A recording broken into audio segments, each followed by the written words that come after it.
வணக்கம். டக்கென காரிலிருந்து இறங்கி ஜீப்பில் ஏறிய முதலமைச்சர் மு.க.ஸ்டாலின். சென்னையில் அதிகாலையே ரோடு ஷோ நடத்திய முதலமைச்சர் மு.க.ஸ்டாலின். குவிந்த கட்டுக்கடங்காத மக்கள் கூட்டம். அதிர்ச்சியில் பிரதமர் மோடி மற்றும் பாஜக. இத பத்தின முழு விவரத்தோட இப்ப நம்ம பார்க்கலாம். தமிழகம் மற்றும் புதுச்சேரியில் உள்ள 40 தொகுதிகளுக்கும் ஒரே கட்டமாக வருகிற 19ஆம் தேதி தேர்தல் நடக்கிறது. பிரச்சாரத்திற்கு இன்னும் 2 நாட்கள் மட்டுமே உள்ள நிலையில் நாளை, அதாவது 17ஆம் தேதி மாலை 6 மணியுடன் பிரச்சாரம் ஓய்கிறது. இதனால் அனைத்து அரசியல் கட்சியினரும் தீவிர பிரச்சாரத்தில் ஈடுபட்டு வருகின்றனர்.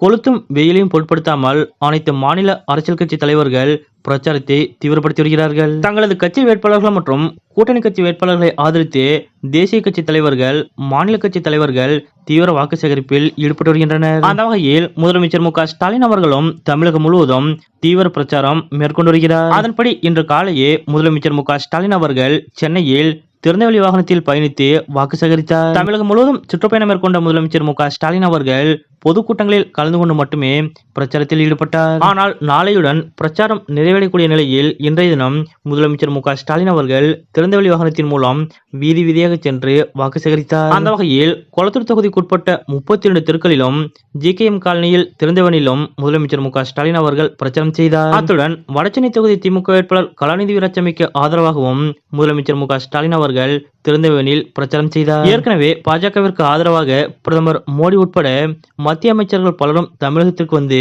திறந்தவெளியில் நின்றபடி ரோடு ஷோ நடத்தி பிரச்சாரத்தில் ஈடுபட்டனர். இருப்பினும் அந்த ரோடு ஷோவானது பிளாப் ஆனதாகவும் மக்கள் கூட்டம் அதிகமாக கூடவில்லை என்றும் கூறப்பட்டது. ஆனால் இன்றைய தினமோ முதலமைச்சர் மு.க.ஸ்டாலின் அவர்கள் நடத்திய ரோடு ஷோவில் எக்கச்சக்கமான மக்கள் கூட்டம் கூடினர். குறிப்பாக ஆங்காங்கே மேலதளங்கள் முழங்க முதலமைச்சர் மு.க.ஸ்டாலின் அவர்களுக்கு உற்சாகமான வரவேற்பு கொடுக்கப்பட்டது. மேலும் திறந்தவெளி வாகனத்திலிருந்து மட்டுமல்லாது முதலமைச்சர் மு.க.ஸ்டாலின் அவர்கள் வாகனத்திலிருந்து இறங்கி சென்றும் பொதுமக்களிடம் வாக்கு சேகரித்தார். நாளையுடன் பிரச்சாரம் முடியக்கூடிய நிலையில் இன்றும் நாளையும் முதலமைச்சர் மு.க.ஸ்டாலின் அவர்கள் சென்னை முழுவதும் தீவிர வாக்கு சேகரிப்பில் ஈடுபட இருக்கிறார். அந்த வகையில் இன்றைய தினம் திருவள்ளூர் தொகுதி காங்கிரஸ் வேட்பாளர் சசிகாந்த் செந்தில், காஞ்சிபுரம் தொகுதி வேட்பாளர் செல்வம், ஸ்ரீபெரும்புதூர் தொகுதி வேட்பாளர் டி.ஆர். பாலு ஆகியோரையும் ஆதரித்து முதலமைச்சர் மு.க.ஸ்டாலின் அவர்கள் பிரச்சாரம் மேற்கொள்ள இருக்கிறார். அதேபோல் நாளை தினம் தென்சென்னை தொகுதி வேட்பாளர் தமிழிசை தங்கபாண்டியன், மத்திய சென்னை தொகுதி வேட்பாளர் தயாநிதிமாறன் ஆகியோர் ஆதரித்து முதலமைச்சர் மு.க.ஸ்டாலின் அவர்கள் பிரச்சாரத்தில் ஈடுபடுகிறார். அதிகாலையே சென்னையில் பிரம்மாண்டமான